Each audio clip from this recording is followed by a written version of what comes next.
Doctor D के गुप्ता जुड़ चुके हैं, सीएमडी हैं फेलिक्स हॉस्पिटल के। बहुत बहुत स्वागत है डॉक्टर गुप्ता आपका भी हमारे शो पर। मैं डॉक्टर गुप्ता, मैं क्विक आपका एक रिएक्शन इस पे लेना चाहूंगा, क्योंकि इस पूरे वाकये के बाद अब सवाल यह उठ रहा है कि एक हॉस्पिटल इलाज एक, उसका प्रोसीजर एक, इंश्योरेंस कंपनी के लिए अलग रेट्स, और अगर डायरेक्ट पेमेंट करना चाह रहा है पेशेंट उसके लिए अलग रेट। ये दोहरा मापदंड क्यों अपनाते हैं सर हॉस्पिटल्स? देखिए, बात करें कि जो इनकी एसओसी होती है, जिसको बोलते हैं शेड्यूल ऑफ चार्जेज, किसी भी हॉस्पिटल के जो टैरिफ लिस्ट है उसको हम लोग एसओसी बोलते हैं। वो कैश पेशेंट्स हैं, इंश्योरेंस पेशेंट्स हैं, गवर्नमेंट पेशेंट्स हैं, सबके लिए सेपरेट होती है, बिकॉज वो शुरू से कल्चर या गाइडलाइंस से चली आ रही है कि गवर्नमेंट ने जो पॉलिसी अप्रूव कर दी, चाहे जिप्सा इंश्योरेंस है उसके रेट्स अलग होंगे। इवन सेम प्रोसीजर के रेट अगर आप अपोलो में जाएंगे तो अलग होंगे, फोर्टिस में जाएंगे अलग होंगे, वेदांता में जाएंगे अलग होंगे, हमारे आएंगे तो अलग होंगे। तो नॉर्मल डिलीवरी जिप्सा के अंदर जो गवर्नमेंट रेट अप्रूव्ड है, जो हमारे हॉस्पिटल में हो सकता है 50,000 रुपये की होगी, तो अपोलो स्पेक्ट्रम में 1.5 लाख 2 लाख रुपये की होगी। तो कहीं ना कहीं ये जो डिस्पैरिटी है वो सारे सिस्टम के अंदर ही है। इसके लिए तरीका ये है कि जब सब जो रेट रेशनलाइजेशन सारे प्रोसीजर्स का, सर्जरीज का, ट्रीटमेंट का वो करना चाहिए। गवर्नमेंट प्राइवेट सारे रेट एक करने चाहिए, but they should be as per benchmarks. जैसे हम लोगों के अभी भी इलाज बात करें तो दुनिया में इलाज अभी तक भी 10 गुना सस्ता है बाकी डेवलप्ड कंट्रीज से। हमारे यहाँ जितने में रूट कैनाल होती है बाहर उतने में एंजियोप्लास्टी यहाँ पे हो जाती है। तो कहीं ना कहीं रेट्स बहुत अफोर्डेबल हैं। अगर और दूसरी बात है, जैसे हॉस्पिटल्स की बात करते हैं, हॉस्पिटल जैसे हम लोग हैं, डॉक्टर्स बहुत कम हॉस्पिटल चलाते हैं। नॉर्मली हॉस्पिटल चलाए जाते हैं कॉर्पोरेट टीम के साथ, कॉर्पोरेट कंपनीज के द्वारा, और उसमें भी बड़े बड़े इन्वेस्टर्स होते हैं, प्राइवेट इक्विटी फर्म्स होती हैं, वेंचर कैपिटलिस्ट होते हैं, डेट वाले जो बैंक्स फाइनेंस करती हैं वो डेट दे रही होती हैं। तो जितने भी इन्वेस्टर्स होते हैं उन सबको रिटर्न ऑन इंटरेस्ट चाहिए होता है, रिटर्न ऑन इन्वेस्टमेंट बेसिकली, कि उन्होंने पैसा लगाया उस पर इन्वेस्ट, इनको वो चाहिए, रिटर्न चाहिए। अगर आप चाहते हैं हेल्थ सेक्टर ग्रो करे, आप हेल्थ सेक्टर बहुत बड़ा $400 बिलियन की इंडस्ट्री है इंडिया में, आप सोच सकते हैं एक CAGR जो 17% उससे ग्रो कर रही है, और अभी भी 70% जो हमारी जनता है जो गांव में रहती है उसके पास अभी भी हेल्थ केयर इंफ्रा जितना चाहिए उतना मिला नहीं है। तो अगर हम चाहते हैं कि जो हमारा हेल्थ केयर इंफ्रा है, हमारी जो सर्विसेज हैं दूरस्थ इलाकों में पहुंच सकें, गांव में पहुंच सकें, छोटे कस्बों में पहुंच सकें, तो कहीं ना कहीं हेल्थ केयर सेक्टर को हमें सब्सिडाइज करना पड़ेगा, सपोर्ट करना पड़ेगा, प्राइवेट प्लेयर्स के साथ काम करना पड़ेगा। बिकॉज अभी इसके लिए डॉक्टर गुप्ता, इसके लिए देखिए, इसके लिए स्टैंडर्डाइजेशन ऑफ मेडिकल ट्रीटमेंट लाना पड़ेगा। अब सरकार जब कहती है कि साहब हम आपका standardization of medical treatment rates कर देंगे, CGS से रेट कर देते हैं सबके लिए, तो फिर आप लोग कहते हैं कि नहीं साहब ये तो हॉस्पिटल इंडस्ट्री को पूरा किल कर देगी। नहीं होता क्या, मैं बता रहा हूं आपको, CGS सेट करने में कोई बुराई नहीं है। सरकार जो हॉस्पिटल सरकार चला रही है, जो सरकार चला रही है हॉस्पिटल, एम्स है, सफदरजंग ऐसे बहुत बड़े बड़े अस्पताल चला रही है, इवन छोटे अस्पताल चला रही है, वहां क्या खर्चा पड़ रहा है सर्जरी पे वो रेट हमें दे दे, we are happy with that.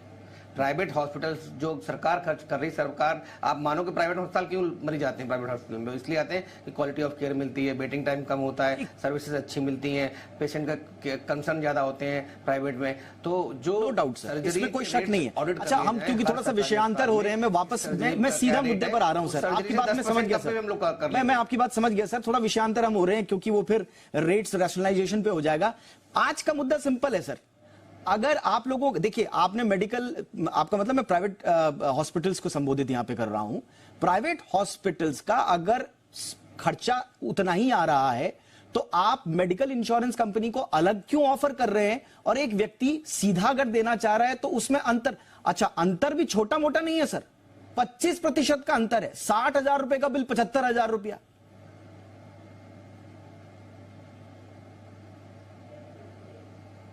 Doctor Gupta, अच्छा मेरे से पूछ रहे हैं आप? Yes sir, yes sir. मैं तो बिल्कुल रेडी हूं कि रेट के स्टैंडर्डाइजेशन होने चाहिए, बट बेंचमार्किंग ठीक होनी चाहिए, प्रोसेस ठीक होना चाहिए, बिल कैसे बनना चाहिए उसके तरीके ठीक होने चाहिए। अगर वो जो हमारा जो क्या नाम खर्चा होता है मेडिसिन कंज्यूमेबल इम्प्लांट का, रूम टैरिफ का, ऑक्यूपेंसी पे क्या खर्च कर रहे हैं, उसके बेस पे क्या रेट्स होने चाहिए, वो Tier 1 और Tier 2 सिटीज में depending on category of hospital की, A क्लास है, B क्लास है, C क्लास, उसके बेस पे रेट्स फिक्स करने चाहिए, ना कि सबके लिए अलग अलग होना चाहिए। मैं फिर तैयार हूँ बात करने। ऑलराइट सर, ठीक है सर। तो आप मान रहे हैं कि ये संगति जो है ये ठीक नहीं है और रेट्स अलग है, आयुष्मान रेट बहुत कम है, बिल्कुल सर्वाइव नहीं कर सकते। What your point sir. मैं फटाफट से डॉक्टर अग्रवाल के पास जा रहा हूं। डॉक्टर अग्रवाल सर, आपका टेक इस पर क्या है? क्योंकि मैं रिएक्शंस डॉक्टर्स के ही पढ़ रहा हूं अलग अलग मीडिया रिपोर्ट्स में, and they are terming it as a loot.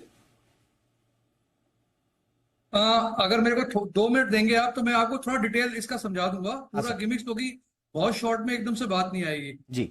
देखिए, हमें ना समझना पड़ेगा, डॉक्टर्स जो हमारा संविधान है आर्टिकल 19, वो सभी व्यक्ति को, सभी नागरिकों को अपनी आजीविका कमाने का अधिकार देता है। नंबर 1, हमारे यहाँ ये बड़ी गलत डायरेक्शन की बहस है कि डॉक्टरी में, प्रोफेशन में रेट क्या होने चाहिए। क्या हम किसी और प्रोफेशन के रेट की बात करते हैं? नंबर 2, जो हम बात करते हैं गरीबों की, एब्सोल्युटली गरीबों का देख रेख होना चाहिए और हम भी करते हैं। जो गरीबों की जिम्मेदारी है, governments of the India and government of the states of the India, they have the moral, they have the constitutional responsibility as a state welfare. और उसमें सबसे नंबर 1 पे आता है हेल्थ और 2 पे आता है एजुकेशन।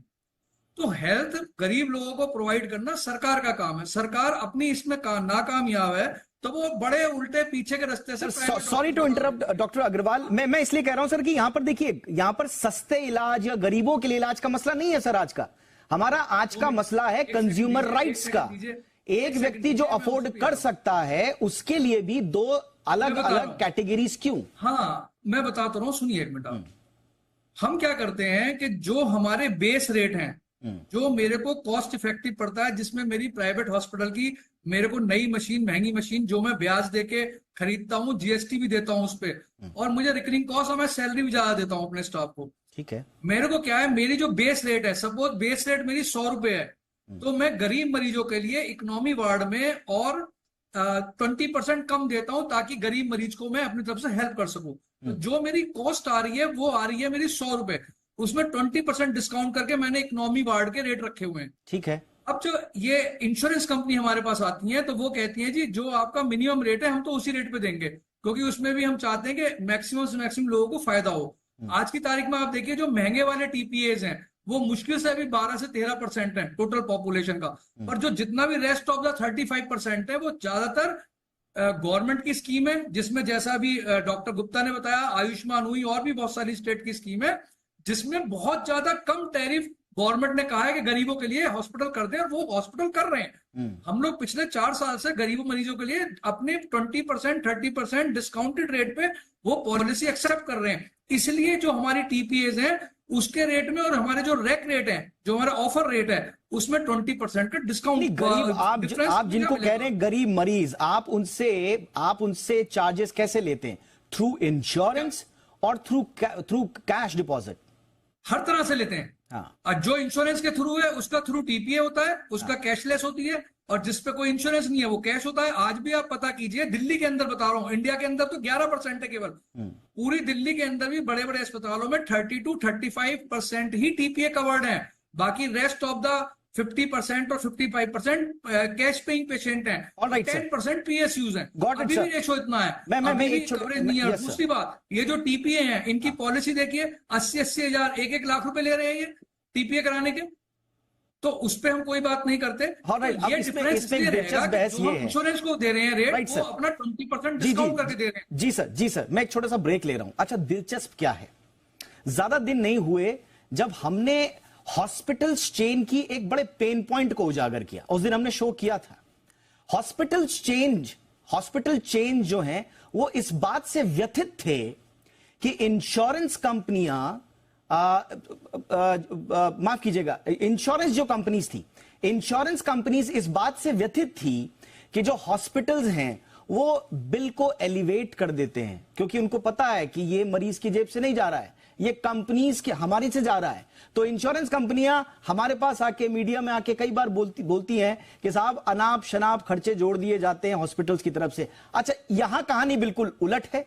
यहां कहानी ऐसी लग रही है कि इंश्योरेंस आओगे तो सस्ता मिलेगा। कि कोई हॉस्पिटल ऐसा कर रहा है उसको ब्लैकलिस्ट करें और उसे बैन करें।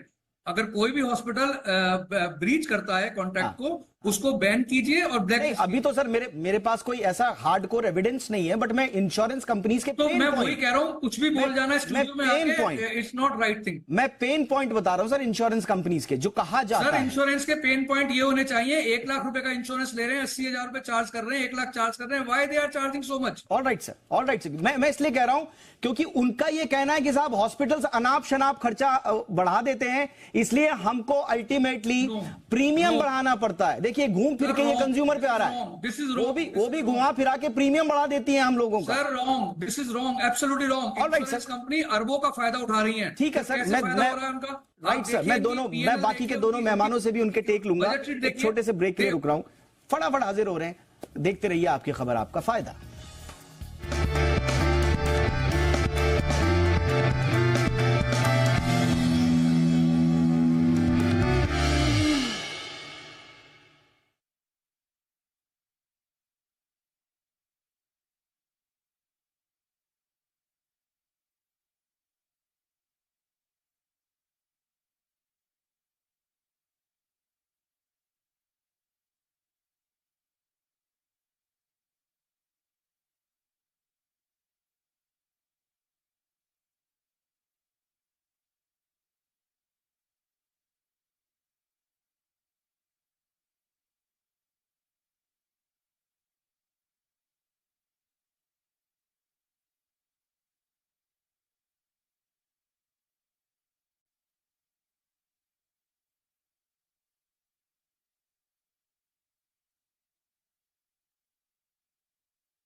तो इलाज एक, चार्जेस क्यों अनेक, आज है यही हमारा टॉपिक, बातचीत कर रहे हैं हम। अशोक जी, आप क्या कहेंगे? काफी बहुत सारे पॉइंट्स डॉक्टर अग्रवाल ने रखे अपनी तरफ से भी, आप उस पर क्या कहेंगे?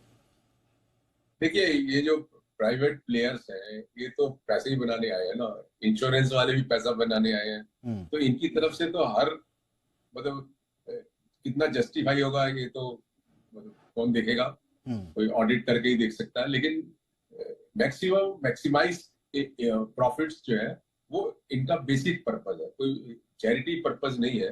अब सवाल ये है कि जब किसी व्यक्ति का मैक्सिमम चैरिटी और वो मजबूरी है लोगों के लिए कि मजबूरी, अब क्योंकि सरकारी हॉस्पिटल भी इतने अच्छे नहीं है, लोग जो है मजबूरी में प्राइवेट में जाते हैं, और वो भी ठीक है, डॉक्टर साहब डॉक्टर अग्रवाल भी सही बता रहे हैं कि वहाँ पे फैसिलिटीज बेटर है, वेटिंग टाइम कम है, मतलब बहुत सारी सुविधाएं हैं वहाँ पे, इसीलिए जाते हैं लोग। लेकिन अब यह है कि उस स्थिति में सरकार का रोल आ जाता है। सरकार उसको कैसे रेगुलेट करे, कैसे रेगुलेट करके जो कस्टमर्स हैं उनको कैसे बेनिफिट कर सकती है, और बैलेंस कैसे मेंटेन कर सकती है प्राइवेट हॉस्पिटल्स के अंदर भी, और जो पेशेंट्स वहां पे जाते हैं कि वो मिनिमाइज लुटे, और उनको भी, हॉस्पिटल को भी पैसा चाहिए अपना हॉस्पिटल चलाने के लिए। तो एक बैलेंस मुझे लगता है अप्रोच लगता है। अगर सरकार कोई एसओपी बनाती है या कोई रूल रेगुलेशन बनाती है या कोई लॉ बनाती है, तो मुझे लगता है कि वो इसको कंट्रोल कुछ कर सकता है। अदरवाइज आप ये कह देंगे कि हॉस्पिटल वाले अपनी मर्जी से चले तो आए ही है पैसा कमाने के लिए, वो तो जो उनकी समझ में आएगा करेंगे, जितना मैक्सिमाइज कर सकते हैं। जहां जहां उनको मजबूरी में कम लेना पड़ता है वो कम लेते हैं, लेकिन जहां वो ले सकते हैं लेते हैं, और वो अपना जस्टिफिकेशन देते हैं कि भाई हमारे तो बहुत खर्चे हैं, कैसे मीट आउट होंगे। तो ये सब बातें हैं, मुझे लगता है कि सरकार का रोल जो है ना बहुत इंपॉर्टेंट है, सरकार जनता को प्रोटेक्ट करे। राइट सर, देख डॉक्टर गुप्ता, रेट्स रैशनलाइजेशन की बारी आई, फॉरगेट कि आपके पूरे देश में रेट्स एक तरह होंगे नहीं होंगे, हॉस्पिटल्स की अपनी प्रॉब्लम्स हैं, सरकार कुछ अलग चाहती है, जनता की अपनी प्रॉब्लम है। रेट रैशनलाइजेशन की शुरुआत क्या यहां से नहीं हो सकती सर, कि कम से कम जो इंश्योरेंस कंपनी को आप डिस्काउंट दे रहे हैं वो आप एक आम मरीज को भी दे सकें? अगर वो डायरेक्ट आ रहा है आपके पास, अल्टीमेटली वो भी रीइंबर्समेंट में तो जाएगा, अल्टीमेटली वो भी तो आपने इंश्योरेंस कंपनी से ही वसूलने। नहीं, बिल्कुल दीपक भाई आप ठीक कह रहे हो। मैं पहले जो पिछले पैनलिस्ट थे उनके बारे में बात करना चाहूंगा। उन्होंने कहा कि जो प्राइवेट हॉस्पिटल वो तो पैसा बनाने आए हैं, क्योंकि प्राइवेट हॉस्पिटल जो है, जैसे हम लोग नोएडा, दिल्ली, एनसीआर या कहीं भी किसी भी स्टेट में हॉस्पिटल बनाते हैं तो लैंड जो है हमें कॉमर्शियल रेट्स पे मिलती है या इंस्टीट्यूशनल रेट पे मिलती है, उसमें ऑक्शन होता है, मतलब कोई सब्सिडी नहीं होती है। इलेक्ट्रिसिटी बिल आपको नॉर्मल रेट्स पे कॉमर्शियल रेट्स पे मिलता है, कोई सब्सिडी नहीं होती है। फाइनेंसिंग फंडिंग जो बैंक से कराने जाते हो, जो कॉमर्शियल रेट का इंटरेस्ट होता है वो आपको देना पड़ता है। आपको जो इक्विपमेंट्स खरीदते हो, जो भी इंपोर्ट ड्यूटी होती है, जीएसटी होती है, वो पूरा देना पड़ता है। बिल्डिंग बनाने में जो खर्चा होता है, चाहे वो 18% जीएसटी 28%, वो सब देना पड़ता है। सॉरी डॉक्टर गुप्ता, मैं टोक रहा हूं आपको क्योंकि मैं ये मान के चल रहा हूं सर, मैं तो लगाम लगाते नहीं है। Absolutely with you sir, justified. मैं तो ये मान के चल रहा हूं, शो में जब मैं आया था मैंने मरीज बोलना चाहा ही नहीं कि मैं मरीज बोलूं, मैं तो चाह ही रहा था कि मैं कंज्यूमर्स ही बोलूं, और सर ने भी कंज्यूमर शब्द का इस्तेमाल किया। मैं उस बहस में नहीं जा रहा, मैं सिर्फ कह रहा हूं सर कि आपके लिए जो अगर कोई कंज्यूमर है, अगर आप कमाना चाह रहे हैं, आप इस संविधान के दायरे में सर जो भी किसी भी तरह का बिजनेस करना चाहे स्वाभाविक रूप से करें आप, कोई दिक्कत नहीं है, लेकिन एक रेट नहीं, उसमें मैं दीपक जी बताना चाह रहा हूं आपको, जो हमारी रेट लिस्ट होती है वो कैश पेशेंट के लिए होती है, मैं बताना चाहूंगा, ठीक है। बट जो गवर्नमेंट जो इंश्योरेंस एजेंसी है, जिप्सा है या दूसरे इंश्योरेंस प्लेयर्स हैं, वो कहते हैं मिलकर नेगोशिएट करते हैं हॉस्पिटल से 1 to 1 कि आपको हम इतना पेशेंट ला के दे रहे हैं, इतनी मेरी पॉलिसीज हैं, इतने पेशेंट एडमिट होंगे, मुझे क्या बिजनेस देने पर डिस्काउंट मिलेगा, क्या वॉल्यूम डिस्काउंट मिलेगा, क्या मेरे अपने खर्चे हैं, हम प्रमोट करना चाहते हैं आपको हॉस्पिटल को, हमारी मार्केटिंग एक्सपेंसेस हैं, हम आपको हॉस्पिटल को सपोर्ट करेंगे, हम पूरे पेशेंट को सपोर्ट करना चाहते हैं, तो उस बेसिस पे वो डिस्काउंट ले लेते हैं जो हमारी actual rate. Alright, got it sir, I am sorry sir, मैं आपको टोक रहा हूं क्योंकि मेरे पास बहुत कम